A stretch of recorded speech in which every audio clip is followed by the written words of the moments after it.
Hello friends, कैसे हैं आप सभी। आई होप आप सब बहुत अच्छे होंगे। और मैं बता दूं, मैं भी बहुत अच्छी हूँ और मैं आई हूँ आप सभी के लिए लेके एक बहुत ही धमाकेदार rapid revision session on economics. ठीक है, सो हम क्लास 11th का इकोनॉमिक्स करने वाले हैं और मैं हूँ आपकी फ्रेंड सीए श्यामा खंडेलवाल।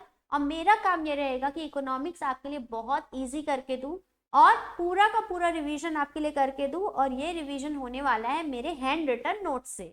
जी हाँ दोस्तों, तो हैंड रिटन नोट्स रहेंगे, इकोनॉमिक्स का धमाकेदार रिवीजन होगा और ऐसा रिवीजन कि हम एग्जाम में ताबड़तोड़ जो है परफॉर्मेंस करके आएंगे। ओके, चलो सो बिना टाइम वेस्ट के लेट्स गेट स्टार्टेड। और हम पढ़ना स्टार्ट करते हैं सबसे पहले chapter number 1 of your syllabus, that is introduction. ठीक है, इंट्रोडक्शन से चालू करते हैं। तो दोस्तों सबसे पहले तो मेरे को ये समझना है कि भाई इकोनॉमिक्स पढ़ना है, मेरे को ये समझना बहुत ज़रूरी है कि इकोनॉमिक्स क्या होता है। ठीक है, what is economics, what is economics. तो दोस्तों जैसे बहुत सारे सब्जेक्ट्स हम पढ़ते हैं, जैसे हमने पढ़ लिया हिस्ट्री, तो हिस्ट्री हमको बताता है पूरी पुरानी बातें, पुराने ज़माने की बातें, पास्ट चीज़ों के बारे में बताता है। ठीक है, अगर मैं पढ़ रही हूँ ज्योग्राफी, तो ज्योग्राफी मेरे को बताएगा कि भाई ये सब जितने भी माउंटेन्स हैं और ये हिल्स हैं, ये सब के बारे में पढ़ाई करेगा।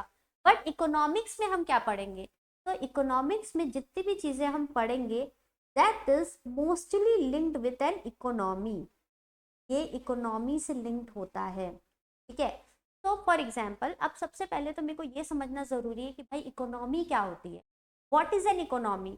जैसे हमने सुना है ना कि Indian economy is a very fast growing economy, बहुत जल्दी जल्दी ग्रो करने वाली इकोनॉमी है। तो व्हाट इज एन इकोनॉमी, पहले मेरे को ये तो समझाओ कि इकोनॉमी क्या होता है। तो दोस्तों ध्यान से सुनो, इकोनॉमी क्या होता है पता है, इज अ सिस्टम, ये एक सिस्टम है। जैसे हमारी इंडियन इकोनॉमी भी एक सिस्टम है। अब यहाँ पे बहुत सारे रिसोर्सेज होंगे, यहाँ पे बहुत सारे रिसोर्सेज हैं, यहाँ पे प्रोड्यूसर्स हैं, यहाँ पे रिसोर्सेज हैं, यहाँ पे प्रोड्यूसर्स हैं, यहाँ पे मैन्युफैक्चरर्स है। ये लोग क्या करते हैं पता है, यहाँ पे गवर्नमेंट है। ये लोग आपस में मिलके जो है रिसोर्सेज जो है उनको यूज करके प्रोडक्शन करते हैं, मैन्युफैक्चरिंग करते हैं। और ये जो भी मैन्युफैक्चर होता है इसको कंज्यूमर कंज्यूम करता है।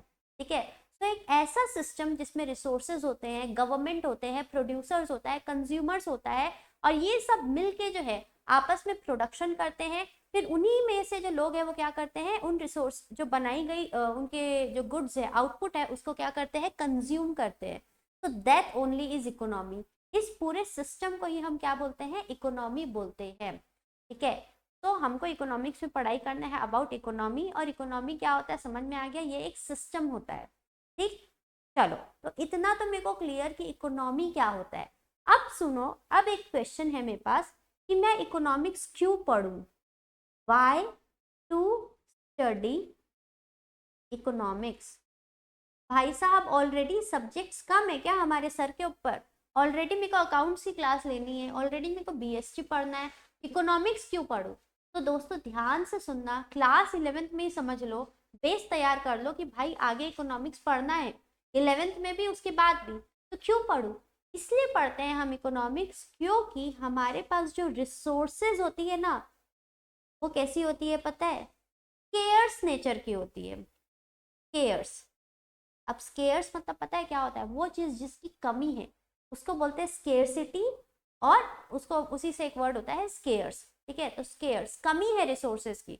अब कमी है तो क्या करें हम, अब ध्यान से सुनना, अब इसको हम एक समझेंगे एक प्यारे से एग्जाम्पल से। ठीक है, चलो लेट्स से कि दो लोगों को हम एग्जाम्पल में लेते हैं, एक लेते हैं दिव्या को और एक लेते हैं सूर्या को।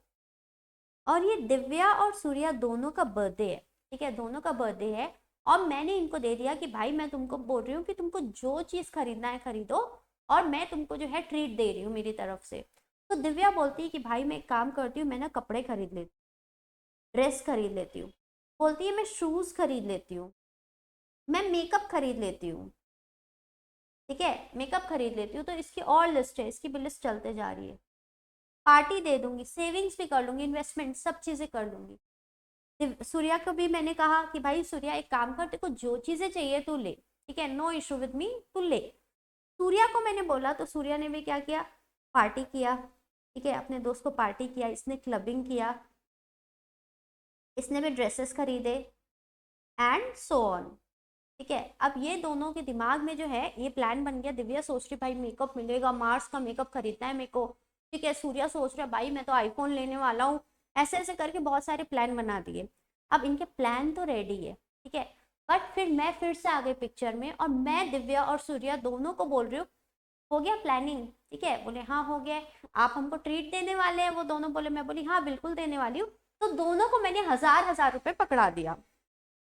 मैंने दोनों को क्या किया पता है? 1000 रुपए पकड़ा दिया। जैसे ही मैंने उनको 1000 रुपए दिए ना, उनका चेहरा बिल्कुल उतर गया। पता है, उतर गया चेहरा, रोने लगा। मैं रो रहे हैं। क्यों रो रहे हैं पता है?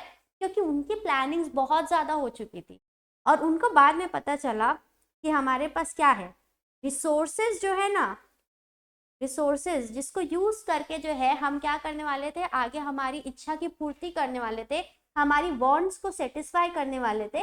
वो रिसोर्सेज हमारे पास लिमिटेड है। हमारे पास लिमिटेड रिसोर्स है 1000 रुपए की, और इसी 1000 रुपए को यूज करके हमको क्या करना है, अपनी मैक्सिमम वांट्स को क्या करना है, सेटिस्फाई करना है।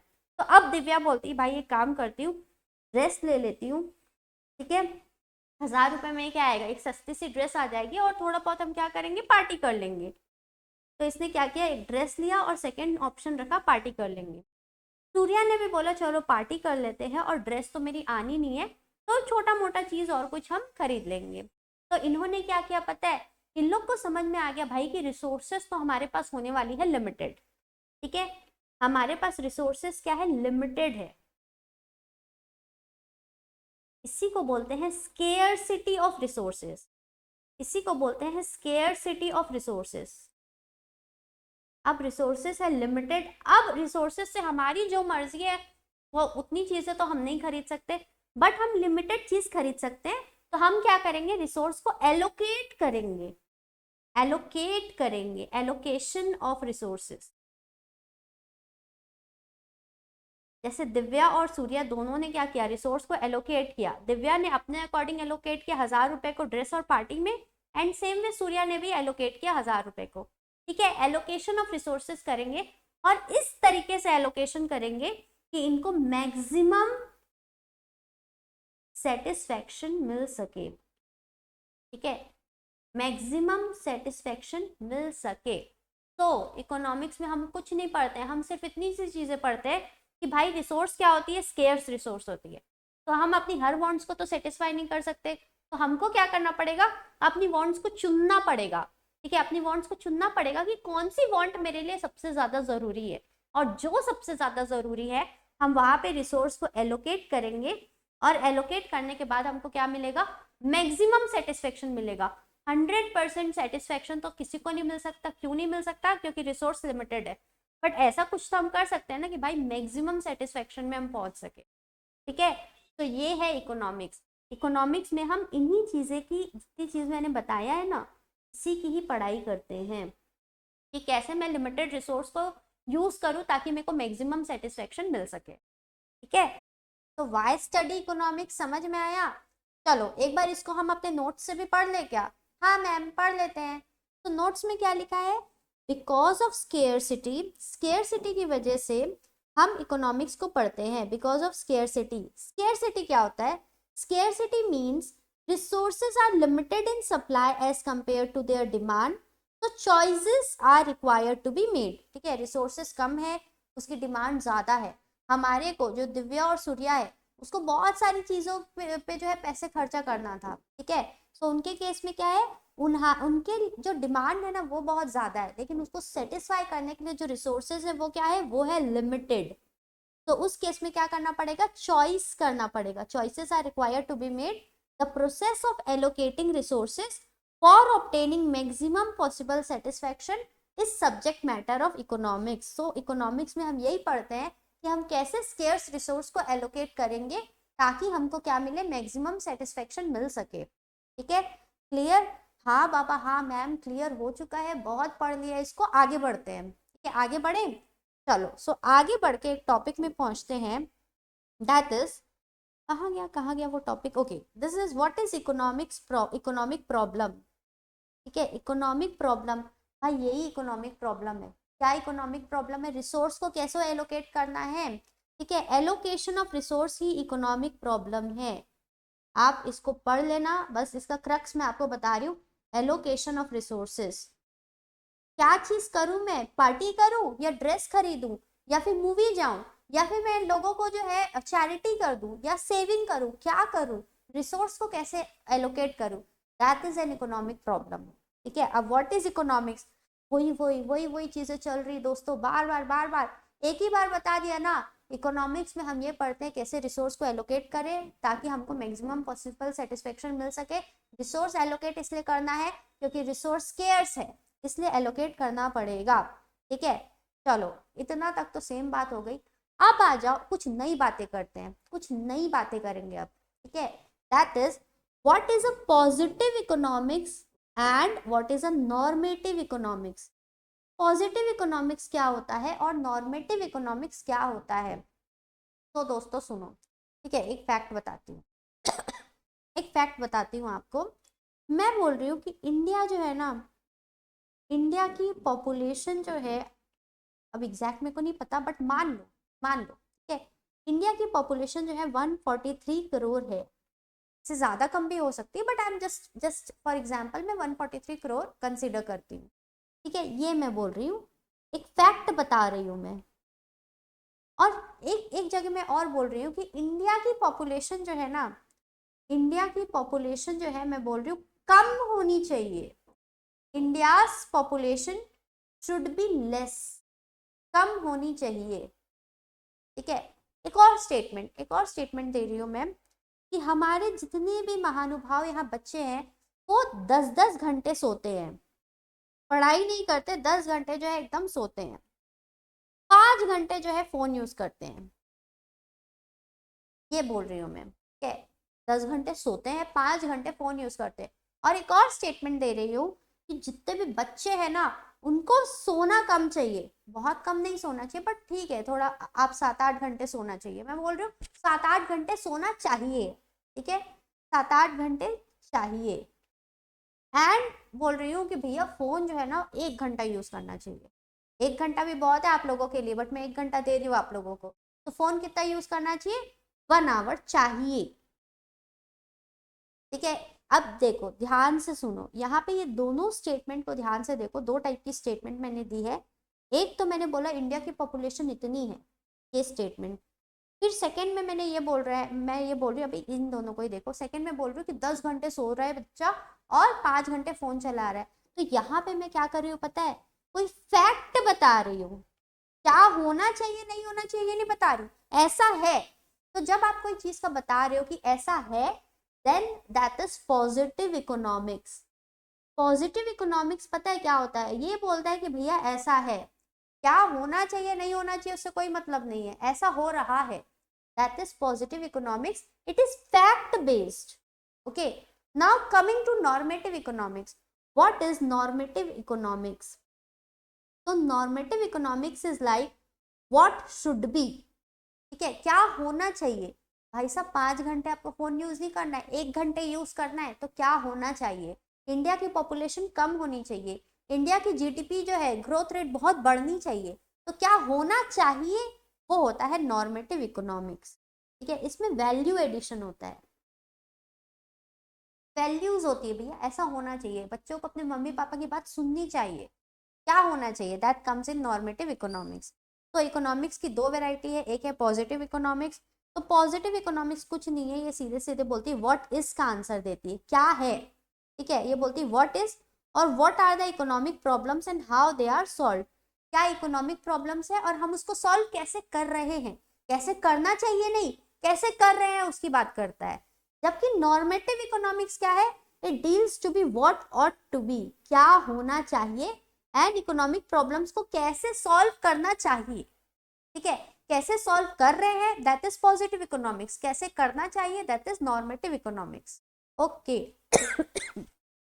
चलो, अब दूसरा है बेसिस ऑफ डिफरेंस वेरिफिकेशन।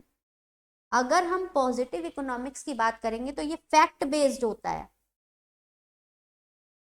ठीक है, तो क्या हम इसको वेरीफाई कर सकते हैं कि जो बोल रहे हैं वो एक्चुअल में हो रहा है कि नहीं, उसको वेरीफाई कर सकते हैं हम एक्चुअल डेटा से।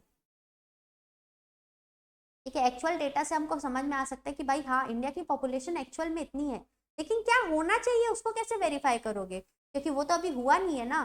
तो क्या होना चाहिए को हम वेरीफाई नहीं कर सकते, कैन नॉट बी वेरीफाइड। ठीक है, चलो फिर तीसरा डिफरेंस है पर्पस। भैया ये आपको असली पिक्चर दिखाता है, असलियत दिखाता है इंसान की। बुरी पिक्चर हो चाहे बुरा हो सिनेरियो, चाहे अच्छा सिनेरियो हो, वो आपको exact word to word same चीज बता देता है। That is positive economics. But normative क्या बोलता है, ये आपको हसीन ख्वाब दिखाता है। तो असली असली दुनिया जो है that is positive economics. But normative क्या है, आपको हसीन ख्वाब है ये, तो ये बोलता है कैसा होना चाहिए, आइडियल सिचुएशन। ठीक है, अब सजेस्टिव। सजेस्टिव ध्यान से सुनो और सोचो तुम लोग दिमाग लगा के, और 2 मिनट वीडियो पॉज करो और सोचना इसमें कौन सा सजेस्टिव इन नेचर होगा। सजेशन कहाँ पे दे रहे हैं, तो सजेशन नॉर्मेटिव में दे रहे हैं ना, क्या होना चाहिए। तो normative is based on opinion, so it is suggestive. Whereas जो हमारा पॉजिटिव इकोनॉमिक्स है वो सजेस्टिव नहीं है, वो सीधा बोल देता है भाई ऐसा ऐसा ऐसा ऐसा है, जमता है तो ठीक है, नहीं जमता है तो कोई बात नहीं, दैट इज पॉजिटिव। ओके, किसमें वैल्यू जजमेंट होती है, ठीक है कि यहाँ पे होती है, यार मैं कहाँ पे टिक कर रही हूँ। नॉर्मेटिव इकोनॉमिक्स में वैल्यू जजमेंट होती है, क्या होना चाहिए। पॉजिटिव में कोई वैल्यू जजमेंट नहीं होती है। Example, prices in Indian economy are rising. India में प्राइस लेवल बढ़ रहा है, ये फैक्ट है। ठीक है, प्राइस लेवल जो है, नॉर्मल प्राइस लेवल ये बढ़ रहा है। क्या वो प्राइस लेवल इतना स्पीड से बढ़ना चाहिए क्या, नहीं। इंडियन गवर्नमेंट लिख देते हैं अपन, Indian government should take steps to control rising prices। तो राइजिंग प्राइस को कंट्रोल करना चाहिए, that is normative economics. Okay okay okay, तो पॉजिटिव नॉर्मेटिव हो गया क्लियर, 2 टाइप की इकोनॉमिक्स है, पॉजिटिव नॉर्मेटिव। अब मेरे को एक चीज बताओ, ठीक है, मेरे को एक चीज बताना, क्या पॉजिटिव ही पढ़े क्या, नॉर्मेटिव छोड़ दे, या सिर्फ नॉर्मेटिव ही पढ़े पॉजिटिव छोड़ दे। भाई साहब दोनों पढ़ो आप। दोनों क्यों पढ़ो पता है, क्योंकि इंसान को जो है, अगर नॉर्मल बोलचाल की भाषा में बताऊं तो अपनी सच्चाई भी पता होना चाहिए, रियलिटी क्या सिचुएशन है। और ऐसा भी नहीं कि उसको सपना देखना छोड़ देना चाहिए, तो रियलिटी में भी रहो लेकिन सपने भी देखो कि हमको कहाँ पहुंचना है, क्या करना है। तो दोनों होना चाहिए, हमको दोनों पढ़ना है। ठीक है, चलो तो ये तो 2 टाइप हो गया, पॉजिटिव इकोनॉमिक्स और अपनी नॉर्मेटिव इकोनॉमिक्स। अब दूसरा टाइप ऑफ वेराइटी हम देखते हैं इकोनॉमिक्स को, और हम 2 टाइप में और डिवाइड कर सकते हैं, that is micro economics and macro economics. ठीक है, माइक्रो एंड मैक्रो। अब ध्यान से सुनना, जब हम सिर्फ एक इंसान की पढ़ाई करते हैं, या एक बिजनेस की बात करते हैं, या एक ही ऑर्गेनाइजेशन की बात करते हैं, तो हम उसकी पढ़ाई कहाँ पे करते हैं पता है, माइक्रो इकोनॉमिक्स में। माइक्रो याद कैसे करेंगे, MICRO, आई से आता है इंडिविजुअल, आई से आता है इंडिविजुअल। क्या आपको पता है ये जो माइक्रो वर्ड है ना, माइक्रो इकोनॉमिक्स का, ये एक वर्ड से आया है, MIKRO, माइक्रो, जो एक ग्रीक वर्ड है। क्या, जो एक ग्रीक वर्ड है उसी से माइक्रो निकल के आया है। और जब मैं मैक्रो की बात करूंगी, when I am talking about macro, MACRO, ए मतलब एग्रीगेट, ए बोले तो एग्रीगेट। तो जब मैं पूरी की पूरी इकोनॉमी एज अ होल की बात कर रही हूँ, पूरी इकोनॉमी के हम बात कर रहे हैं, ठीक है, पूरे के पूरे मतलब बिजनेस ग्रुप की बात कर रहे हैं, तब हम किसकी बात कर रहे हैं, मैक्रो इकोनॉमिक्स की। और जब हम किसी एक इंडिविजुअल बिजनेस को स्टडी कर रहे हैं, या इंडिविजुअल छोटे से ग्रुप ऑफ बिजनेस को स्टडी कर रहे हैं, तब हम किसकी पढ़ाई कर रहे हैं, माइक्रो इकोनॉमिक्स। अब माइक्रो इकोनॉमिक्स को और क्या बोलते हैं, हम प्राइस थ्योरी भी बोलते हैं, और मैक्रो इकोनॉमिक्स को हम इनकम थ्योरी भी बोलते हैं। अब सुनो, ठीक है, अब सुनो ध्यान से। जैसे फॉर एग्जाम्पल अगर हम एक पर्सन की बात करते हैं, चलो ऊपर वाले सूर्या की बात करते हैं। अगर मैं सूर्या के बारे में बात करूं, तो हम जब सिर्फ सूर्या के दिनचर्या की बात कर रहे हैं, सूर्या के जो है डेली रूटीन की बात कर रहे हैं, सूर्या सुबह उठता है, फिर स्कूल जाता है, स्कूल से आता है, वीडियो गेम खेलता है, मोबाइल चलाता है, पढ़ता है थोड़ा सा, फिर सो जाता है। ठीक है, तो हम क्या कर रहे हैं, सिर्फ एक ही पर्सन की बात कर रहे हैं। तो in the same way when we are talking only about a single business को स्टडी कर रहे हैं, कैसे, सिंगल बिजनेस के जो गुड्स हैं उसकी कितनी डिमांड होगी। ठीक है, सिंगल जो बिजनेस है, लेट्स वो बिजनेस का नाम ले लेते हैं A1 बेकरी। A1 बेकरी, तो A1 बेकरी के गुड्स की डिमांड कितनी होगी, A1 बेकरी कितना गुड सेल करेगा, A1 बेकरी जो है कितनी परचेजिंग करेगा, A1 बेकरी जो है कितने स्टाफ रखेगा, ठीक है, A1 बेकरी की इनकम कितनी होगी। जब हम एक ही की बात कर रहे हैं, उसी के हर तरफ से उसको पढ़ रहे हैं, that we study in micro economics.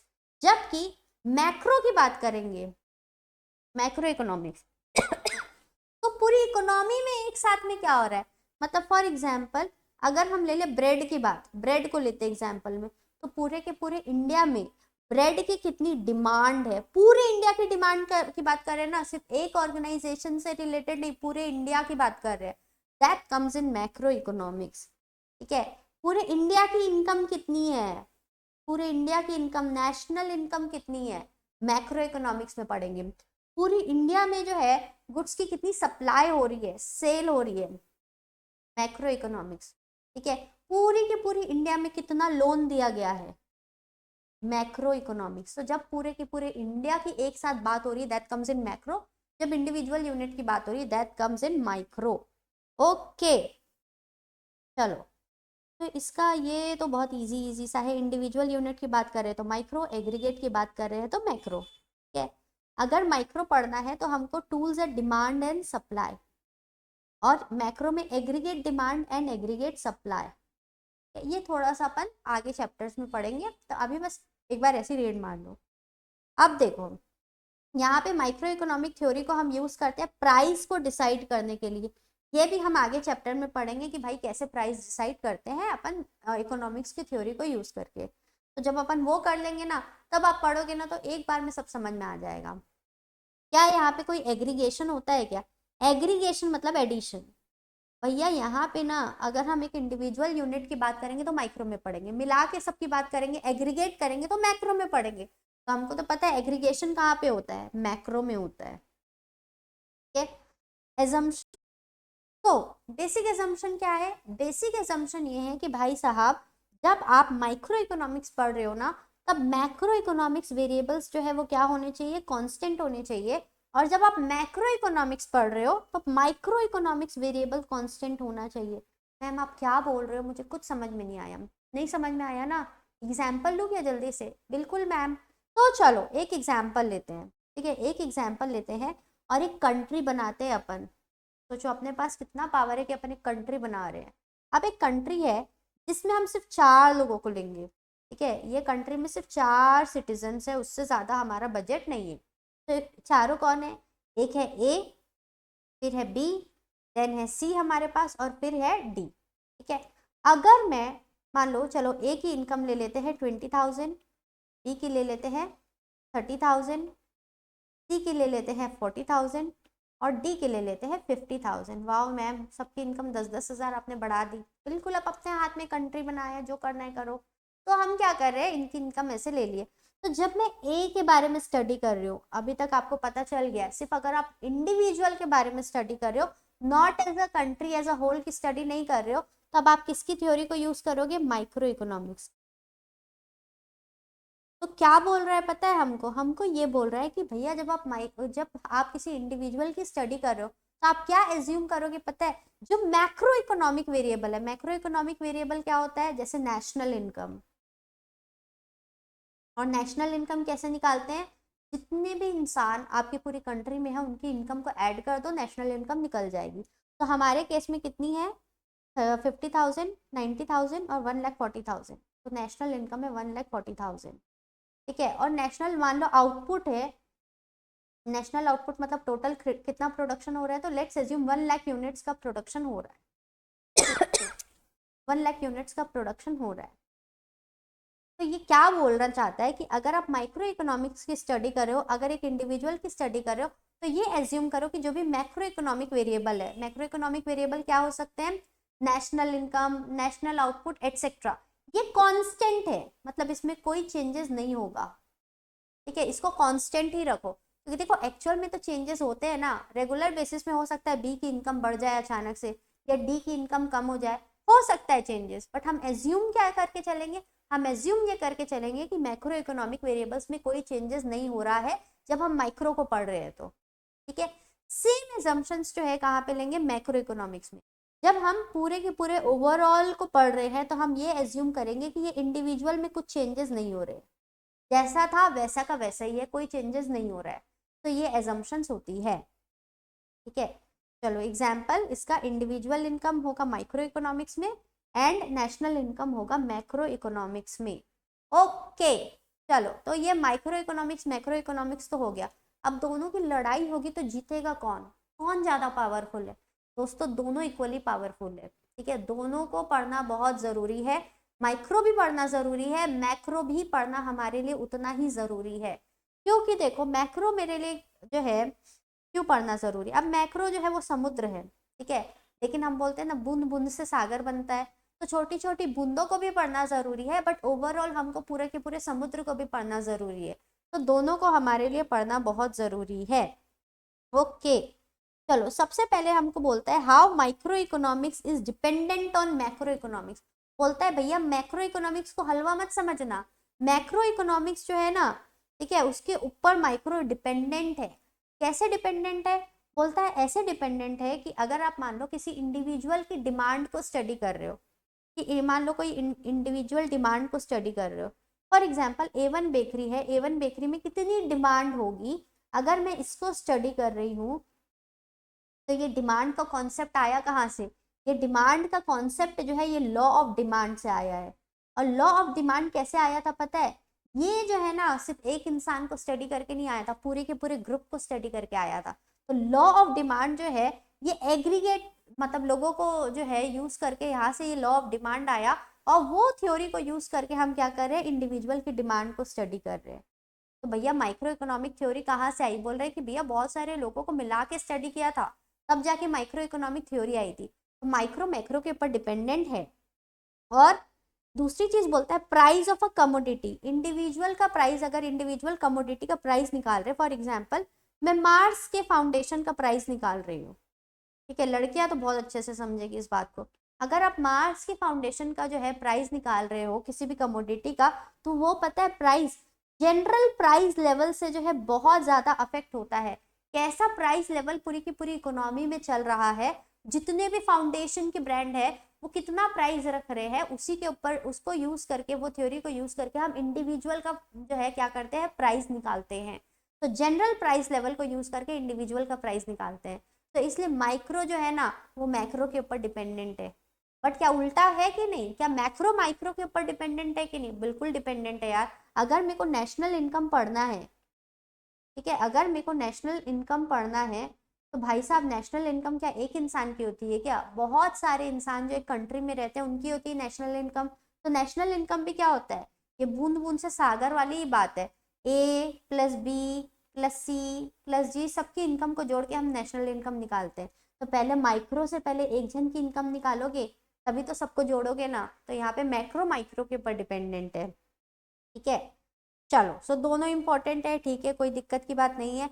अब बोल, तो दोस्तों हमने क्या पढ़ लिया? हमने ये पढ़ लिया कि भाई what is an economy, economy क्या होती है, इकोनॉमिक्स क्या होता है। ठीक है, why to study economics, scarce resource, बहुत सारे यूजेस है उस रिसोर्स के, एलोकेशन करना पड़ेगा हमको ताकि क्या मिले, मैक्सिमम सेटिस्फेक्शन मिल सके। फिर हमने पढ़ा भाई इकोनॉमिक्स में जो है टाइप्स ऑफ इकोनॉमिक्स हमने देखा। तो एक तो हमने टाइप देख लिया कि इकोनॉमिक्स पॉजिटिव भी हो सकती है, नॉर्मेटिव भी हो सकती है। एंड दूसरा फिर हमने क्या देखा, दूसरा टाइप देखा micro economics and macro economics. उसके बाद हम क्या देखने वाले हैं, what we are going to study next. तो जो हम अगला टॉपिक पढ़ने वाले हैं that is central problems in an economy. एक इकोनॉमी में, ठीक है, क्या क्या प्रॉब्लम्स हो सकती है। सेंट्रल प्रॉब्लम क्या है? देखो ध्यान से सुनो, 3 प्रॉब्लम्स होती है, ठीक है, there are 3 problems in an economy. The first one is first one is not the first one is what I'm going to write here, that is what to produce, क्या प्रोड्यूस करे। ठीक है, what a producer, like जिसकी factory है, जो production कर रहे हैं, एग्रीकल्चरिस्ट है, क्या बनाए वो, what to produce। Second question is how to produce, चलो भाई डिसाइड हो गया कि क्या बनाना है, बट उसको कैसे बनाए। ठीक है, और थर्ड क्वेश्चन है किसके लिए बनाए, क्या बनाए, कैसे बनाए। एंड थर्ड क्वेश्चन है for whom to produce, for whom to produce. तो सबसे पहले हम डील करते हैं क्वेश्चन नंबर 1 से, व्हाट टू प्रोड्यूस। ठीक है, क्या हम ज्यादा कैपिटल गुड्स बनाए या फिर हम ज्यादा कंज्यूमर गुड्स बनाए। What is capital goods, what is consumer goods. पहले तो ये बता दो मैम, कैपिटल गुड्स क्या होता है, कंज्यूमर गुड्स क्या होता है।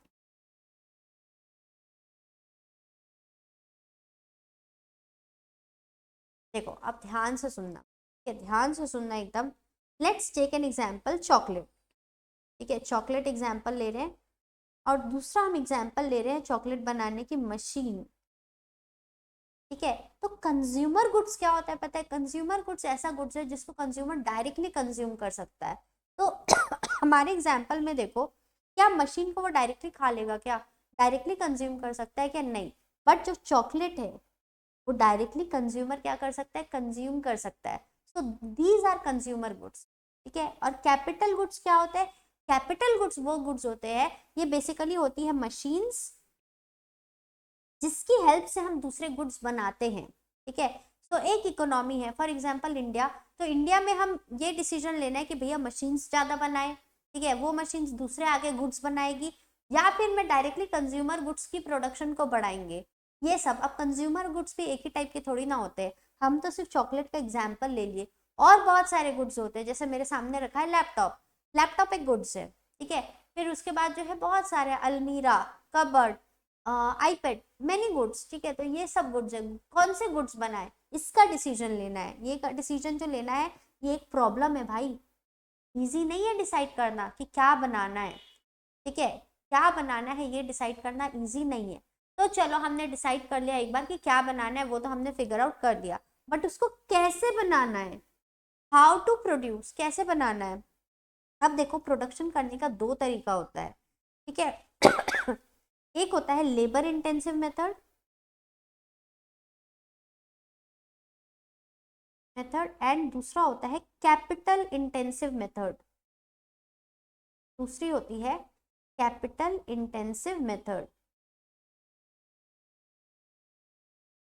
तो लेबर इंटेंसिव मेथड क्या होती है, लेबर इंटेंसिव मेथड वो होती है जिसमें, जैसे हमारी कंट्री है इंडिया। ठीक है, इंडिया में जो है लेबर भर भर के है, जितना ज्यादा लेबर है उतना लेबर सस्ता मिलेगा। ये हम पढ़ेंगे on the topic of supply. जो चीज, ये तो लॉजिक भी है ना, एकदम जनरल लॉजिक से सोचो, जो चीज जितनी ज्यादा अवेलेबल है पूरे की पूरी इंडिया में, वर्ल्ड में, वो उतनी सस्ती मिलेगी। फॉर एग्जाम्पल एयर, एयर इतनी अबंडेंस में है इसलिए हमको फ्री मिल रही है। हो सकता है जैसे दिल्ली में चालू हो गया है, ठीक है, कि आपको एयर वहाँ पे उतनी अच्छी नहीं मिलती, तो एयर के भी वहाँ पे पैसे देते हैं। तो जहाँ पे कोई सप्लाई अबंडेंस में होती है ना, वो सस्ती मिलती है। तो इन द सेम वे हम अगर इंडिया की बात करेंगे, तो इंडिया में लेबर बहुत है, तो लेबर कैसा मिलता है, सस्ता मिलता है ना, सस्ता मिलता है। तो जब हमको प्रोडक्शन करना रहेगा, जैसे फॉर एग्जांपल अगर जब हम देखते हैं ना कोई कपड़ा बन रहा है, तो कपड़ा प्रॉपर मशीन से भी बन सकता है, और जिसको हम बोलते हैं फॉर एग्जांपल लेते हैं कॉटन को, तो कॉटन जो है ना ये पावर लूम में भी बनता है, और ये हैंडलूम भी होता है। हैंडलूम बोले तो हाथ से। ठीक है, तो हैंडलूम में लेबर ज्यादा लगता है, और पावर लूम में क्या लगता है, कैपिटल ज्यादा लगता है, मतलब मशीन्स, पैसा, ये सब ज्यादा लगता है प्रोडक्शन करने के लिए। तो भाई कैसे डिसाइड करें कि कौन सी मेथड यूज करना है, तो आपके पास जो चीज ज्यादा है ना वो यूज करो। लेबर ज्यादा है तो लेबर इंटेंसिव मेथड यूज करो, सस्ता पड़ेगा। लेकिन अगर आपके पास लेबर कम है, कैपिटल ज्यादा है, मशीन ज्यादा है, तो फिर कैपिटल इंटेंसिव मेथड यूज करेंगे। ठीक है, तो this is how to produce. फिर बाद में एक और क्वेश्चन आया, किसके लिए बनाए, क्या बनाना है डिसाइड हो गया, कैसे बनाना है, बट किसके लिए। भाई साहब जो जिसके पास पेइंग कैपेसिटी है उसको ध्यान में रखते हुए हम प्रोडक्शन करते हैं।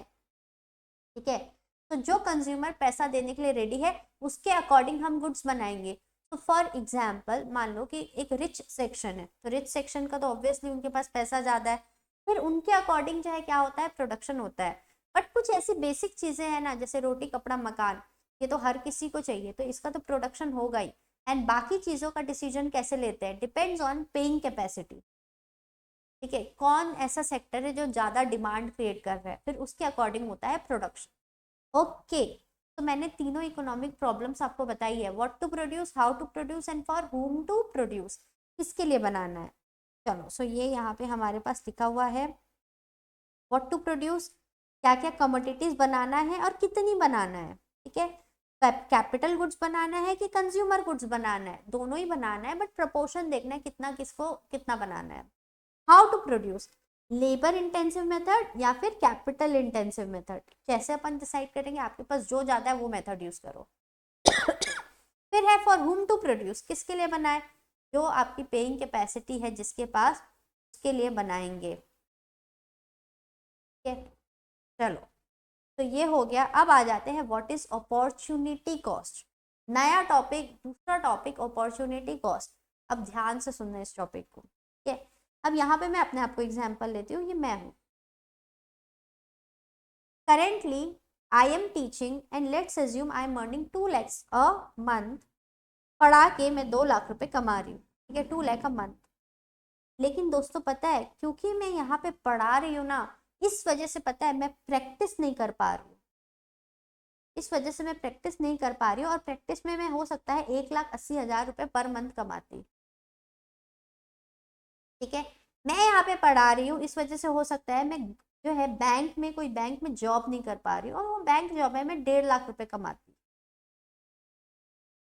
ठीक है, 1.5 लाख पर मंथ मैं कमाती। तो सुनो ध्यान से, क्योंकि आप एक पर्टिकुलर काम कर रहे हो, उसी वजह से कोई आप दूसरा काम नहीं कर पा रहे हो। तो जो दूसरा काम नहीं कर पा रहे हो, वहां पे आपको आपके पास जो अपॉर्चुनिटी है उसका लॉस हो रहा है ना, that only is opportunity cost. कोई चीज को करने की वजह से आप कोई दूसरी चीज नहीं कर पा रहे हो। ठीक है, तो जो नहीं कर पा रहे हो उससे जो आपको रिवॉर्ड मिलता, that is your opportunity cost. क्योंकि मैं यहाँ पे पढ़ा रही हूँ, इस वजह से मैं प्रैक्टिस नहीं कर पा रही। अब देखो, बाकी आपके पास बहुत सारे ऑल्टरनेटिव हो सकते हैं ना, इसके अलावा और भी ऑल्टरनेटिव हो सकते हैं। इसमें से जो बेस्ट ऑल्टरनेटिव है वो हम देखेंगे। तो लेट्स एज्यूम मेरे पास ये 2 ऑल्टरनेटिव थे। पढ़ाने के अलावा यहाँ पे 1,80,000 कमाती, यहाँ पे 1,50,000। तो मेरे लिए ये दोनों में से बेस्ट ऑल्टरनेटिव है 1,80,000। तो क्योंकि मैं पढ़ा रही हूँ, मैं 1,80,000 कहीं और नहीं कमा पा रही, तो ये मेरा क्या हो गया? Opportunity cost. This is my opportunity cost. समझ में आया? यही होता है अपॉर्चुनिटी कॉस्ट। अगर आप यहाँ पे बैठ के, अगर आप यहाँ पे पढ़ाई कर रहे हो, मेरा रिवीजन लेक्चर देख रहे हो, तो उस टाइम पे आप दूसरी चीजें नहीं कर पा रहे हो, क्या कोई दूसरा काम नहीं कर पा रहे हो, तो यहाँ पे पढ़ने का अपॉर्चुनिटी कॉस्ट क्या है? बाहर खेलना। आप तो खेलते बाहर, तो आप आजकल के बच्चे खेलते ही नहीं है। बट लेट्स एज्यूम आप मोबाइल नहीं चला पा रहे हो, तो पढ़ने का अपॉर्चुनिटी कॉस्ट क्या हो गया? मोबाइल नहीं चलाना। ठीक है, ओके। चलो, तो जो नेक्स्ट बेस्ट ऑल्टरनेटिव का कॉस्ट है वही आपका जो है क्या है? अपॉर्चुनिटी कॉस्ट है। एग्जाम्पल भी मैंने जो सेम आपको समझाया वही मैंने यहाँ पे लिया है। चलो, अब आ जाओ, एक नया टॉपिक है, that is production possibility frontier. अब इस प्रोडक्शन पॉसिबिलिटी फ्रंटियर, पीपीएफ को हम और क्या बोलते हैं? इसको बोलते हैं production possibility boundary, transformation curve, transformation boundary and transformation frontier. Production possibility curve, production possibility frontier, transformation curve, transformation boundary, transformation frontier. अब ये होता क्या है? ठीक है, फिर से वही कहानी दोस्तों, रिसोर्सेज स्केर्स है, इकोनॉमी को डिसाइड करना पड़ेगा what to produce out of infinite range of possibilities. तो डिसाइड तो करना पड़ेगा कि भाई क्या बनाना है आपको, क्योंकि रिसोर्सेज क्या है? लिमिटेड है। तो हम एज्यूम करते हैं, जब हम पीपीएफ का कॉन्सेप्ट हमको समझना है, प्रोडक्शन पॉसिबिलिटी फ्रंटियर, ये बोलता है भाई साहब देखो, आपके पास एग्जाम्पल 1,000 रुपये है, आप 1,000 रुपये में सब चीज़ें तो नहीं बना सकते, बट आप क्या कर सकते हो? कुछ चीज़ें बना सकते हो। Something something you can make. ठीक है, तो वही डिसाइड करना है पीपीएफ को यूज करके कि भाई कितना क्या बनाना है। अब सबसे पहली चीज एज्यूम करेंगे कि हम एज एन इकोनॉमी लाखों करोड़ों चीज बनाते हैं, बट हम समझने के लिए तो लाखों करोड़ों चीज का एग्जाम्पल नहीं ले सकते। तो हम 2 चीजों को यूज करेंगे। हम एज्यूम करेंगे कि हम एक इकोनॉमी में जो है 2 चीजें ही बना सकते हैं, ओनली 2 थिंग्स। ठीक है, ओनली 2 थिंग्स हम बना सकते हैं। The first one is, let's assume butter. एक हम बना सकते हैं बटर, और दूसरा बना सकते हैं गन। तो हमारे पास जितनी भी रिसोर्सेज हैं हम किस में यूज करेंगे? बटर और गन में। ये एग्जाम्पल है सिर्फ, एक्चुअल लाइफ में तो हम रिसोर्सेज का बहुत यूज करते हैं, अलग अलग चीजें बनाते हैं, बट उतना चीज तो हम पढ़ नहीं सकते। तो पीपीएफ वाला जो कंसेप्ट है ये बोलता है एज्यूम करो कि आप 2 ही चीजें बना सकते हो, बटर एंड गन। ठीक है, चलो सो यहाँ पे हमको क्या करना है, रिसोर्सेज स्केर्स हो चुकी है, बटर एंड गन बनाना है। पीपीएफ क्या है? PPF refers to graphical representation of possible combinations of two goods that can be produce with given resource and technology. ठीक है, पीपीएफ में हम ग्राफ बनाएंगे, ऐसे करके ग्राफ बनाएंगे। क्या ये ग्राफ में अलग अलग जगह ये बताएगा कि एक पर्टिकुलर रिसोर्स को यूज करके, मान लो हमारे पास 1000 रुपए है, तो हम क्या क्या चीजें बना सकते हैं। हो सकता है 1000 रुपए में पूरा का पूरा बटर बना दे, हो सकता है 1000 रुपए में पूरा पूरा गन्स बना दे, हो सकता है कुछ बटर बनाए और कुछ गन्स बनाए। तो क्या करेंगे, यही हम पढ़ेंगे पीपीएफ में, प्रोडक्शन पॉसिबिलिटी फ्रंटियर। ठीक है, अब इसमें एजम्पशंस क्या है, देखो इसका एजम्पशन क्या है। जब आप पीपीएफ पढ़ रहे हो तो पहला एजम्पशन है कि रिसोर्सेज एक इकोनॉमी में फिक्स है। रिसोर्सेज फिक्स है, ना रिसोर्स को आप बढ़ा सकते हो ना चेंज कर सकते हो, तो रिसोर्सेज फिक्स है। लेकिन हाँ ये है कि आप एक रिसोर्स को दूसरी जगह यूज कर सकते हो इजीली। मतलब ये एज्यूम कर रहे हैं भैया, एक्चुअल में अगर आप देखोगे ना तो गन्स बनाने के लिए अलग टाइप की रिसोर्स चाहिए, बटर के लिए अलग रिसोर्स चाहिए, बट एजम्पशन क्या है, दोनों के लिए सेम रिसोर्स चाहिए और रिसोर्स की जो क्वांटिटी है वो फिक्स है। मतलब मान लो 10 यूनिट जो है हमारे पास सामान है, 10 यूनिट से आप चाहो तो आप बटर बनाओ, चाहे तो आप गन बनाओ, लेकिन ये 10 यूनिट का 10 यूनिट फिक्स है, 10 को 11 नहीं कर सकते आप। ठीक है, लेकिन हाँ 10 को या तो बटर के लिए यूज करो या गन के लिए यूज करो, सिर्फ 2 गुड्स बनाएंगे। एग्जाम्पल के लिए पीपीएफ समझने के लिए हमको यही एज्यूम करना है कि 2 ही गुड्स बनते हैं इकोनॉमी में। ठीक है, फिर resources are fully and efficiently utilised, मतलब रिसोर्सेस का कोई वेस्टेज नहीं हो रहा है। ठीक है, अब यहाँ पे एक चीज ध्यान से सुनना, इसको समझाने के लिए एक लेती हुई एग्जाम्पल, मैंने आपको 10 घंटे दिए, ठीक है, जाओ बेटा जी लो अपनी जिंदगी, 10 घंटे मैं आपको दे रही हूँ, जी लो अपनी जिंदगी। और इस 10 घंटे में जो है या तो आप पढ़ लेना इकोनॉमिक्स, ठीक है, या तो आप पढ़ लेना बेटा साइंस, या तो आप पढ़ लेना इकोनॉमिक्स या तो आप पढ़ लेना साइंस। तो रिसोर्सेस क्या है, आपके पास लिमिटेड है, उसमें से 2 ऑप्शन है, दोनों में से एक चीज आप कर सकते हो। ठीक है, एक चीज याद रखना, 10 घंटे में से आप इतने ईमानदार बच्चे हो कि 1 मिनट भी वेस्ट नहीं करोगे, मतलब वेस्टेज ऑफ रिसोर्सेज नहीं होना चाहिए। ठीक है, लेकिन एक चीज अब यहाँ पे ध्यान से सुनो, resources are not equally efficient in production of all the products. Resources हर प्रोडक्ट को बनाने के लिए इक्वली एफिशिएंट नहीं होती है। इसका क्या मतलब है, इसका ये मतलब है कि देखो जब मैं आपको 10 घंटे दे रही हूँ पढ़ने के लिए, तो आप ये बोलोगे मैम शपथ शपथ ले रहे हैं कि हम 10 घंटे पूरा पढ़ेंगे, रिसोर्स वेस्टेज नहीं करेंगे। लेकिन मैम हम इकोनॉमिक्स को बहुत एफिशिएंटली पढ़ सकते हैं क्योंकि आप पढ़ा रहे हो ना, हमको मजा आता है पढ़ के, हमको बहुत एफिशिएंटली पढ़ लेंगे। बट साइंस में मजा नहीं आएगा मैम। जो चीज इकोनॉमिक्स में 10 पेज जो है हम 1 घंटे में पढ़ लेंगे, लेकिन साइंस में हमको 10 पेज पढ़ने में हो सकता है 3 घंटे लगे, साइंस में ज्यादा टाइम लगेगा। तो ये अलाउड है। ठीक है, ये एजम्पशन यही बोलती है भैया कि ऐसा नहीं है कि आप हर काम को इक्वली एफिशिएंट करो। हो सकता है आप एक काम बहुत अच्छे से करोगे, लाइक आप गन बहुत अच्छे से बना सकते हो, लेकिन हो सकता है बटर बनाने के लिए आपको ज्यादा रिसोर्स चाहिए, तो ऐसा हो सकता है। ठीक है, तो resources are not equally efficient in production of all products. फिर बोलता है level of technology is assumed to be constant. जो टेक्नोलॉजी का लेवल है वो जो है क्या होना चाहिए, कांस्टेंट होना चाहिए। मतलब ऐसा नहीं है कि जब हम ये एक्सपेरिमेंट कर रहे हैं, ठीक है, पीपीएफ वाला एक्सपेरिमेंट कर रहे हैं, तो पहले जब एक्सपेरिमेंट चालू किया तब तो टेक्नोलॉजी उतनी अच्छी नहीं थी, इसलिए कम प्रोडक्शन हो रहा था। फिर अचानक से अच्छी टेक्नोलॉजी लेके आ गए और प्रोडक्शन बढ़ा दिए। ऐसा नहीं होना चाहिए, जितने पीरियड तक ये चल रहा है, ठीक है, तब तक ये जो लेवल ऑफ टेक्नोलॉजी है वो सेम होना चाहिए, वो उसमें कोई चेंजेस नहीं होना चाहिए। ठीक है, तो लेट्स सी दिस टेबल। अब इस टेबल के अकॉर्डिंग देखो, मेरे पास जितने भी रिसोर्सेज है ना, उसको मैं पता है कितने टाइप से यूज कर सकती हूँ। यहाँ पे A to G हमको 7 वेज बता रहे हैं कि भाई आपके पास जो रिसोर्सेज है ना, आपको गन्स बनाना है और आपको बटर बनाना है, तो आप ये पर्टिकुलर कॉम्बिनेशन में बना सकते हो। एग्जाम्पल, अगर मैं पूरी की पूरी रिसोर्सेज गन्स में लगा दूँ, ठीक है, मेरे पास जितनी भी रिसोर्सेज हैं पूरी की पूरी कहाँ पे लगा दे रहे हैं, गन्स में लगा दे रहे हैं, तो कितनी गन्स बनेगी पता है, 21 गन्स बनी। ठीक है, 21 बंदूकें, लेकिन पूरी रिसोर्सेज गन्स में लगी है, सो बटर क्या बनेगा, 0, 0, बटर कुछ नहीं बनेगा। अब बोलते हैं भैया आप देखो एक काम करो, रिसोर्सेज को ना आप गन्स से थोड़ा निकालो और थोड़ा बहुत बटर भी बनाओ। ठीक है, तो बी सिनेरियो में क्या होता है पता है, हम गन्स की रिसोर्सेस कम करेंगे और कहाँ करेंगे, उसको बटर में यूज करेंगे। तो गन जो है इसको -1 करे, जिससे बटर क्या हो गया, +1 हो गया। ठीक है, गन से एक रिसोर्स को निकाल के बटर को दे दिए। अब क्या हो रहा है, देखो अब मेरे को और क्या करना है, और हमको बटर का प्रोडक्शन बढ़ाना है।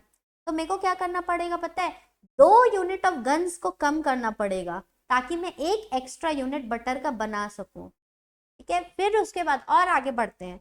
अगर मेरे को और एक्स्ट्रा बटर बनाना है तो मेरे को 3 यूनिट्स जो है गन्स का कम करना पड़ेगा ताकि मैं एक एक्स्ट्रा यूनिट क्या बना सकूं, बटर बना सकूं। फिर उसके बाद और हमको क्या करना है, बटर बनाना है, तो 4 यूनिट जो है हमको गन्स का कम करना पड़ेगा ताकि मैं एक एक्स्ट्रा यूनिट क्या बना सकूं, बटर बना सकूं। फिर 5 यूनिट कम करना पड़ेगा for an extra unit of butter, and यहाँ पे लास्ट में 6 यूनिट कम करना पड़ेगा for extra unit of butter. और लास्ट में तो ये होता है कि भाई गन्स 0 बन रही है और बटर 6 यूनिट बन रहा है। अब यहाँ पे एक चीज ध्यान से देखो, ठीक है, जो चीज मैं आपको बताना चाहती हूँ उसको ध्यान से देखो। यहाँ पे क्या हो रहा है पता है, ये बस समझो ये क्या है पता है, आप कॉमर्स स्टूडेंट्स हो, गन्स आपके लिए इकोनॉमिक्स है और बटर आपके लिए हो गया मैथ्स। जो लोग बच्चे मैथ्स से एकदम डरते हैं उनके लिए, ठीक है। और जो आप अगर मैथ्स से नहीं डरते, जिस सब्जेक्ट से भी डरते हो, ये वो है आपके लिए। आपके पास 10 घंटा फिक्स है, you guys have 10 hour fix. ठीक है, अब 10 घंटे आप पहले के तो पूरा का पूरा इकोनॉमिक्स में लगा रहे थे, भाई मजे आ रहे इकोनॉमिक्स पढ़ते हैं, बट अब सिचुएशन ऐसी है कि भाई आपको मैथ्स भी पढ़ना है। तो आप क्या करोगे, बोलते हैं स्टार्टिंग में कि 1 घंटा आप इकोनॉमिक्स से हटा दो और 1 घंटा आप क्या करो, आप जो है आप मैथ्स पढ़ो। तो सिमिलरली आप क्या करो, गन्स से हटा दो और बटर में लगा दो। अब एक स्टार्टिंग में तो ठीक है, अब लेकिन आप ना, आपका जैसे जैसे आपको ज़्यादा सेक्रीफाइस करने बोल रहे हैं ना, आपका मन नहीं है। स्टार्टिंग में आप सेक्रीफाइस किए ना तो आप बोलते हैं ठीक है, जितना एफिशिएंटली यहाँ पे काम करे उतना ही दूसरी जगह पे कर देंगे, बट बाद में आप बोलते हो नहीं, मेरे को तो अगर एक एक्स्ट्रा यूनिट बटर का बनाना है ना तो कितनी रिसोर्सेस चाहिए जितनी 2 गन्स में लगती है। ठीक है, यहाँ पे जब आप आएंगे ना तो बोलोगे भैया जितनी 1 यूनिट बटर में ना, तो मेरे को 2 गन्स का सेक्रीफाइस करना पड़ेगा तब 1 यूनिट बटर का बनेगा। तो यहाँ पे सेक्रीफाइस बढ़ते जाएगा। ठीक है, आपका सेक्रीफाइस जो है ना वो बढ़ते जाएगा बढ़ते जाएगा। एक एक्स्ट्रा यूनिट अगर दूसरे का प्रोडक्शन करना है तो आप बोलोगे कि अब सेक्रीफाइस ज्यादा चाहिए, आप ज्यादा गन्स को सेक्रीफाइस करो तब जाके 1 यूनिट बटर बनाएंगे, फिर और सेक्रीफाइस करो तब एक एक्स्ट्रा यूनिट क्या हो जाएगा, बटर बनेगा। ये इसलिए होता है क्योंकि ह्यूमन नेचर ऐसा है कि जो चीजें उसको पसंद आती है ना वो वही करना चाहता है। अगर आप दूसरी चीजें करने बोलोगे तो रिसोर्सेज ज्यादा लगने लगती है, तो यहाँ पे रिसोर्स का सेक्रीफाइस ज्यादा करोगे गन्स से तब जाके एक एक्स्ट्रा यूनिट क्या बनेगा, बटर बनेगा। ठीक है, इसको क्या बोलते हैं, अब यहीं से ध्यान से समझना, यही है MOC, मार्जिनल अपॉर्चुनिटी कॉस्ट। तो दोस्तों आ जाओ मार्जिनल अपॉर्चुनिटी कॉस्ट में। ठीक है, ये क्या बोलता है दोस्तों, ये कुछ नहीं है, बहुत इजी है, बस सिंपल सी बात करता है। अगर आपको एक एक्स्ट्रा यूनिट किसी चीज का बनाना है तो दूसरे यूनिट का कितना सेक्रीफाइस करना पड़ेगा। अब यहाँ पे मैं एक काम करती हूँ, मैं सबको रब कर देती हूँ, ठीक है, ताकि आपको क्लियरली दिखे। देखो यहाँ पे मेरे को क्या करना है, 0 से 1 में आना है, बटर का 1 यूनिट एक्स्ट्रा बनाना है, तो मेरे को सेक्रीफाइस गन को कितना करना पड़ा, 1। कैसे निकाले, 21 - 20 = 1। तो अगर मेरे को एक बटर बनाना है एक्स्ट्रा तो मेरे को गन का कितना सेक्रीफाइस करना पड़ेगा, 1 यूनिट का। अब यहाँ पे मेरे को अगर एक और एक्स्ट्रा यूनिट बनाना है, किसका, बटर का, तो मेरे को गन का कितना सेक्रीफाइस करना पड़ेगा, 20 - 18 2, तो 2। मार्जिनल अपॉर्चुनिटी कॉस्ट कितना हो जाएगा, 2। सिमिलरली अगर मेरे को एक्स्ट्रा फिर 2 से मेरे को 3 में जाना है तो हमको कितना एक्स्ट्रा यूनिट बनाना है, बटर का 1, तो हमको गन का कितना सेक्रीफाइस करना पड़ेगा, 3 यूनिट गन का। मतलब 3 यूनिट गन में जितना बनाने में जो है आपका एनर्जी लगती है ना, उससे 1 यूनिट बटर बनेगा। ठीक है, ऐसा ही होता है, जितना ज्यादा आप जो है दूसरा यूनिट बनाने की कोशिश करोगे ना, पहले यूनिट का सेक्रीफाइस बढ़ते जाएगा। ठीक है, तो यही है मार्जिनल अपॉर्चुनिटी कॉस्ट, और इसी से निकला है मार्जिनल रेट ऑफ ट्रांसफॉर्मेशन। ये भी कुछ नहीं है, ये भी क्या होता है, चेंज इन गन्स। गन्स मतलब आप कितने गन्स को जो है सेक्रीफाइस कर रहे हो एक एक्स्ट्रा यूनिट बटर बनाने के लिए। तो देखो यहाँ पे स्टार्टिंग में हम एक सेक्रीफाइस कर रहे हैं, फिर हम कितना सेक्रीफाइस कर रहे हैं, 2, फिर हम 3 सेक्रीफाइस कर रहे हैं, फिर 4, फिर 5 और फिर 6 सेक्रीफाइस कर रहे हैं। ठीक है, सो मार्जिनल रेट ऑफ ट्रांसफॉर्मेशन क्या होगा, चेंज इन गन्स कितना है 1, एक्स्ट्रा यूनिट बटर का कितना बन रहा है 1, चेंज इन गन्स कितना है 2 और बटर का एक्स्ट्रा कितना बन रहा है 1, चेंज इन गन्स 3 बटर का extra 1, change in guns 4 butter का extra 1, change in guns 5 butter का एक्स्ट्रा 1 और ये लास्ट 6/1। तो ये है marginal rate of opportunity cost और marginal rate of transformation. Okay चलो अब इसी ही टेबल को देखो, यहाँ पे ना हम क्या करना है पता है, इसको प्लॉटिंग कर देना है। यहाँ पे ये जो हम पढ़ रहे हैं ना रखो, और इसको जो है यहाँ फिर से रब करना पड़ेगा क्या दोस्तों, चलो इसी को बस हम प्लॉट कर देंगे। अब इतनी इंफॉर्मेशन है हमारे पास, एमओसी एमआरटी को अभी भूल जाते हैं, हमको प्लॉट करना है। हम सबसे पहले जो है ग्राफ जो बनाते हैं, ग्राफ यहाँ, चलो यहाँ पे मैं एक ग्राफ बना के दिखाती हूँ आपको। ये है ग्राफ, अरे नहीं बनी, ग्राफ चाहिए ना हमको बड़ा, अब ठीक है।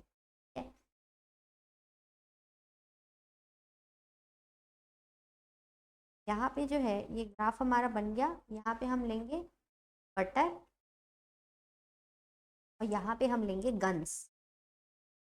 ठीक है, आप 10th तक पढ़ के आ रहे हो तो इतना पता है आपको कि इसको बोलते हैं x axis and this one is known as y axis.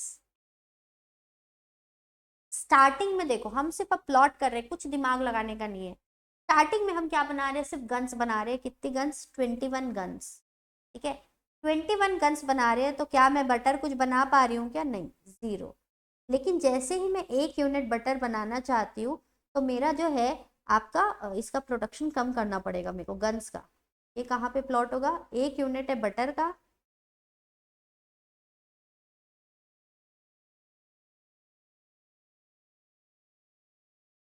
तो ये हो गया आपका गन्स और बटर का प्लॉटिंग हो गया। अब देखो ये हो गया 20, अब सेक्रीफाइस बढ़ेगा। अब यहाँ पे आपको क्या करना है, एक एक्स्ट्रा यूनिट आपको बटर का बनाना है। यहाँ पे आप बटर में 2 में आ गए तो आपको गन्स को कितना करना पड़ेगा, 18।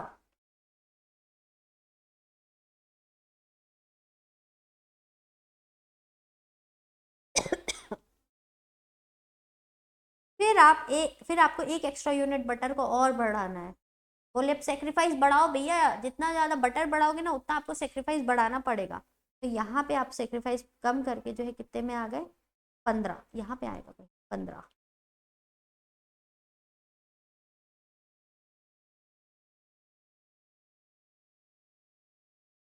फिर एक एक्स्ट्रा यूनिट बटर का बढ़ाना है और यहाँ पे गन्स का सेक्रीफाइस और बढ़ा दो, 11।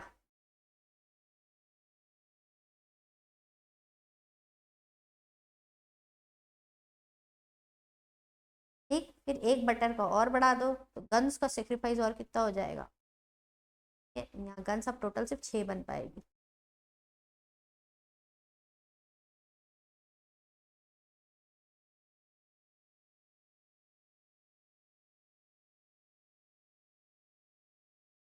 और फिर उसके बाद जो है जब हम 6 यूनिट बनाएंगे बटर का तो गन्स आपकी बनेगी 0। तो ये जो कर्व मेरा बना ना, ऐसा कर्व बने।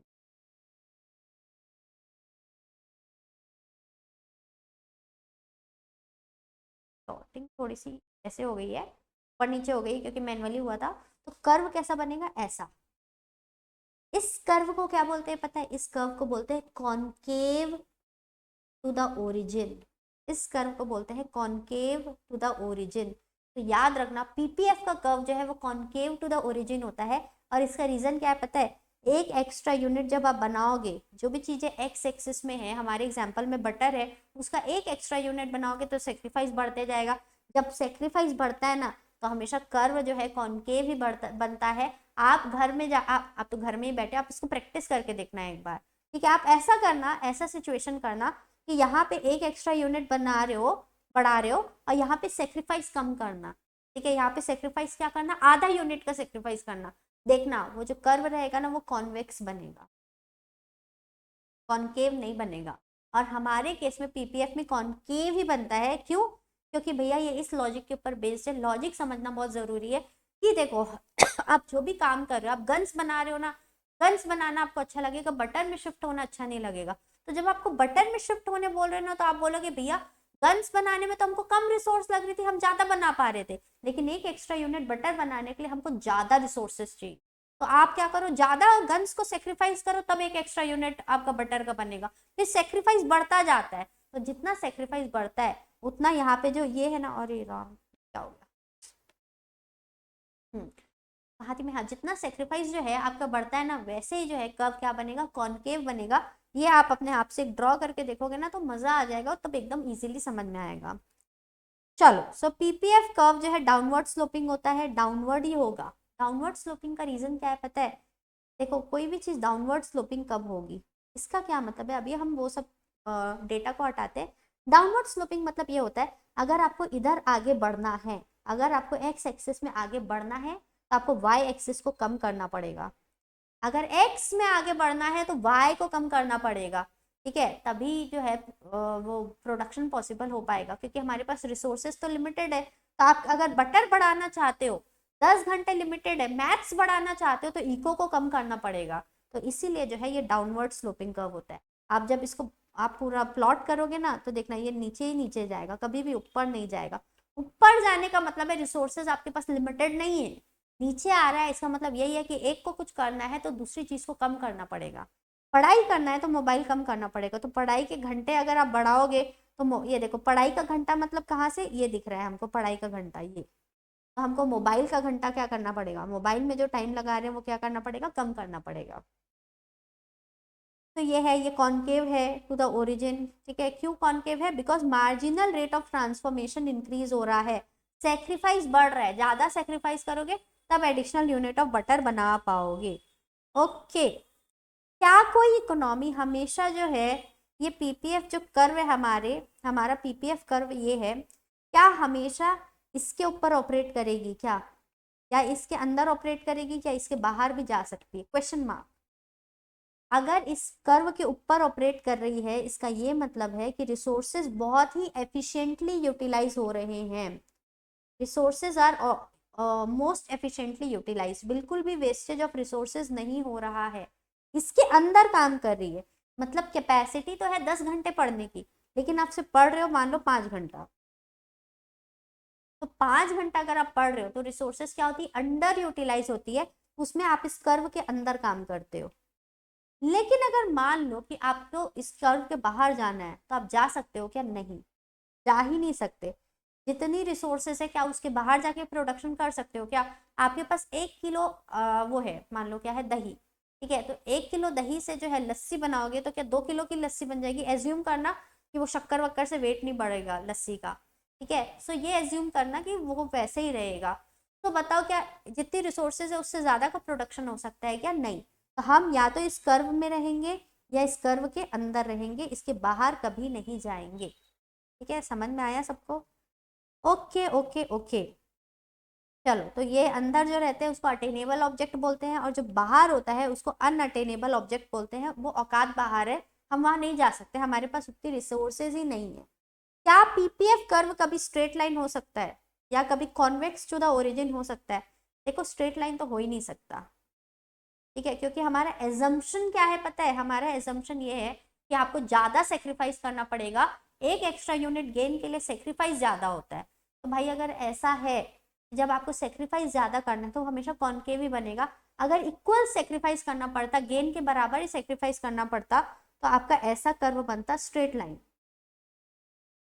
तो भैया हमारे कॉन्सेप्ट में तो ये फिट ही नहीं हो रहा है ना, हम तो बोल रहे ज्यादा सेक्रीफाइस करोगे, तो स्ट्रेट लाइन तो नहीं हो सकता।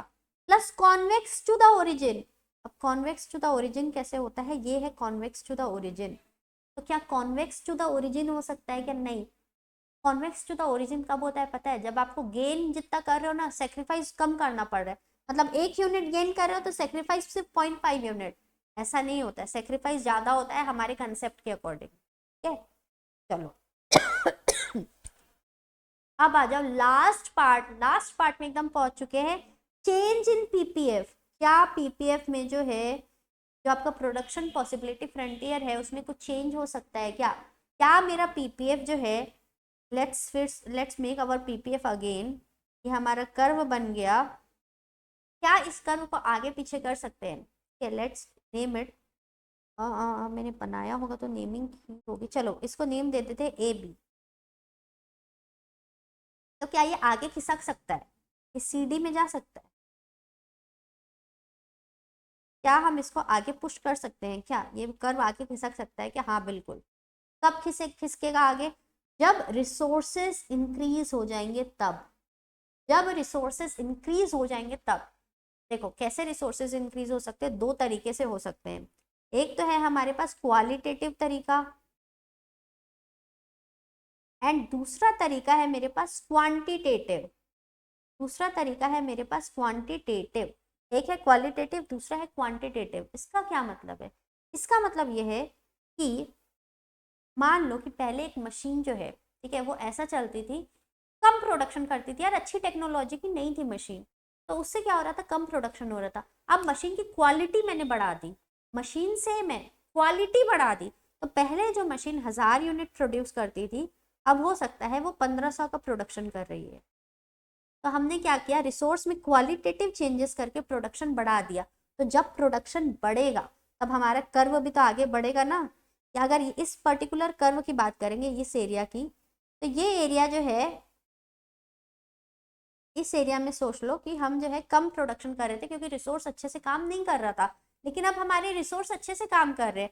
पहले हम हो सकता है सिर्फ इस एरिया में 1000 यूनिट बनाते थे, अब हमारे रिसोर्स अच्छा काम कर रहे हैं तो हम एक्स्ट्रा यूनिट बना रहे हैं। तो जो एक्स्ट्रा यूनिट बना रहे हैं वो क्यों बना रहे हैं? क्योंकि रिसोर्स हमारी बेटर तरीके से जो है वर्क कर रही है। ठीक है, तो आगे खिसक गया बिकॉज क्वालिटेटिव इंप्रूवमेंट हो गया। अब हो सकता है क्वांटिटेटिव इंप्रूवमेंट हो जाए। क्वांटिटेटिव इंप्रूवमेंट कैसे होता है? हो सकता है पहले जो है हमारे पास जो रॉ मटेरियल था, लाइक जो बैटरी होता है, ठीक है, बैटरी जो बनती है ना, उसमें लिथियम यूज होता है। लिथियम हो सकता है हमारे पास पहले लिमिटेड था, अब नई हमको जो है ऐसी माइंस मिल गई जहाँ पे हमको लिथियम के नए सोर्सेज मिल रहे हैं। जब लिथियम का सोर्सेज मिल रहा है, पहले लिथियम हमारे पास कम था तो कम बैटरी बनाते थे, अब ज्यादा है तो ज्यादा प्रोडक्शन होगा, तो रिसोर्सेज हमारे पास बढ़ गई, क्वांटिटी बढ़ गई रिसोर्सेज की। पहले रिसोर्स की क्वालिटी बढ़ रही थी, अब रिसोर्स की क्वांटिटी बढ़ रही है। तो ये दोनों वजह से जो है क्या हो सकता है, हमारा जो कर्व है वो आगे क्या हो जाएगा, राइटवर्ड शिफ्ट हो जाएगा, राइटवर्ड। ठीक है, चलो ये तो हो गया एक बात। अब लेफ्टवर्ड शिफ्ट हो सकता है क्या? वो भी हो सकता है। मान लो हमारी मशीन खराब हो रही है तो अब कम बनेगा रिसोर्सेस, ठीक है, कम बनेगा आउटपुट। या फिर जो भी माइंस थी, मान लो वो माइंस के पूरे जितने भी मिनरल्स है वो बारिश में खराब हो गए, तो हमारे पास तो अब रिसोर्सेस की क्वांटिटी कम हो गई, तो हमारा कर्व जो है ये लेफ्ट भी शिफ्ट हो सकता है। जी हाँ दोस्तों, ये लेफ्ट भी शिफ्ट हो सकता है जब रिसोर्सेस में क्या हो जाए, कमी आ जाए। किसी भी रीजन की वजह से आ सकती है कमी, क्वालिटेटिव या क्वांटिटेटिव रीजंस की वजह से। ठीक है, ये तो हो गया लेफ्टवर्ड और राइटवर्ड शिफ्ट। दोनों जो प्रोडक्ट है बटर और गन्स, दोनों में फर्क पड़ेगा। अब ध्यान से सुनो, क्या ऐसा हो सकता है कि ग्राफ में बना रही हूं, यहाँ पे हमने प्लॉट किया था बटर को और यहाँ पे गन्स को। अगर मान लो ऐसा हो रहा है इकोनॉमी में कि जो बटर बनाने की टेक्नोलॉजी है ना, वो तो ताबड़तोड़ इंक्रीज हो रही है, वो तो मजबूती से इंक्रीज हो रही है, क्वालिटी भी क्वांटिटी भी, लेकिन गन्स की जो टेक्नोलॉजी है वो सेम है। मान लो कि गन्स की टेक्नोलॉजी सेम है, तो उस केस में क्या होगा पता है? उस केस में गन्स तो जितना प्रोड्यूस कर रहे थे वो उतना ही रहेगा, आपका जो ये है ना बटर, उसका प्रोडक्शन जो है क्या हो जाएगा, बढ़ जाएगा। ठीक है, और अगर मान लो कि ऐसा कुछ हो रहा है कि आपका जो है बटर के जो जो चीजें चाहिए बटर बनाने के लिए वो कम हो रही है रिसोर्सेस, तो गन्स तो उतनी रहेगी, बटर जो है आपका क्या हो जाएगा, कम हो जाएगा। ठीक है, तो देखो अगर दोनों चीजें बढ़ रही है तो कर्व जो है पूरा का पूरा शिफ्ट होगा। लेकिन अगर मान लो एक ही चीज में चेंज हो रहा है, एक ही या सिर्फ बटर में ही चेंज हो रहा है, तो यहाँ पे जो कर्व है ना वो रोटेट होता है। रोटेट, इसको बोलते हैं रोटेशन ऑफ द पीपीएफ।